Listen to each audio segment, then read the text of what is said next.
था छोटा राजा जो कमल तालाब के पास एक सुंदर रखता था।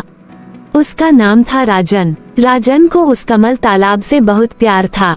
हर सुबह वह तालाब के पास आता है, ताज़ी हवा में सांस लेता है और खिलते हुए कमल के फूलों को देखता है। ये तालाब उसकी दुनिया थी, जहाँ उसकी हर एक खुशी छुपी थी। एक दिन राजन को एक चमत्कारी कमल का फूल दिखाया। वो फूल और फूल बिल्कुल अलग थे। उनकी पंखुड़ियाँ सुनहरी थीं और उनमें एक प्यारी सी रोशनी चमक रही थी। राजन ने सोचा, ये कौन सा फूल है? उसने धीरे से उस फूल को छुआ और तुरंत उसके आसपास एक जादू का घेरा बन गया। राजन को एक प्यारी सी आवाज सुनाई दी, हेलो राजन, मैं इस कमल के तालाब का संरक्षक हूँ। तुमने मुझे छोड़ा, इसलिए मैं तुम्हें एक विशेष उपहार देने आई हूँ। राजन बहुत उत्साहित था और बोला, मुझे क्या उपहार दोगे? गार्जियन ने कहा, तुम्हें सभी पौधों और जानवरों की भाषा समझ आएगी। तुम उनसे बातें कर सकोगे। राजन खुशी से झूम उठा। अब वो अपने दोस्त जानवरों से बात करने लगा। पक्षी, मछली, मेढक, सभी से वो प्यार से मिलता है और उनकी कहानियाँ सुनता है।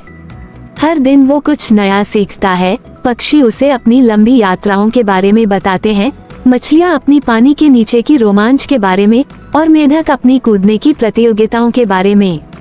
एक दिन राजन को पता चला कि एक बड़ा तूफान आने वाला है जो तालाब पर को नुकसान पहुंचाया जा सकता है। उसने तुरंत अपने नए दोस्तों को बताया और सबने मिलकर तालाब की रक्षा करने की योजना बनाई। पक्षियों ने आसमान को देखा और बताया कि तूफान कहां से आ रहा है। मेंढकों ने अपनी ताकत से पानी को संभाला और मछलियों ने पौधों की मदद से पानी के प्रवाह को नियंत्रित किया। सबने मिलकर ऐसा टीम वर्क किया कि तूफान का असर कम हो गया। तूफान खत्म होने के बाद कमल का तालाब भी सुंदर लग रहा था।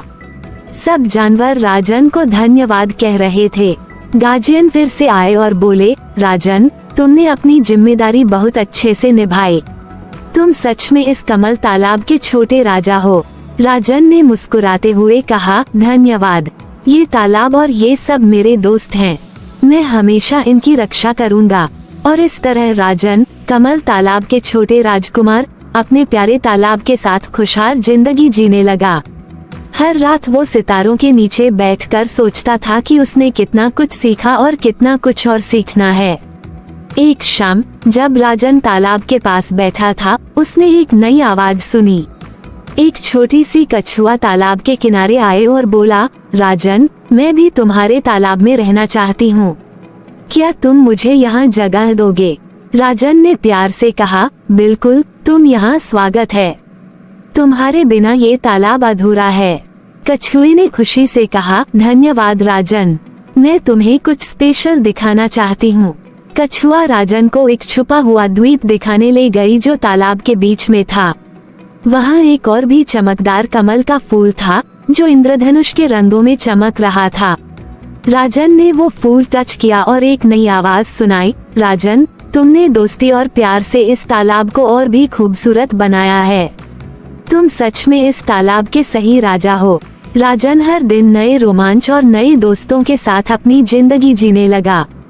उसने सीखा कि दोस्ती और प्यार ही जिंदगी का असली सुख है। और इस तरह the little Prince of the lotus pond अपने दोस्तों के साथ हमेशा खुश और खुशहाल रहा।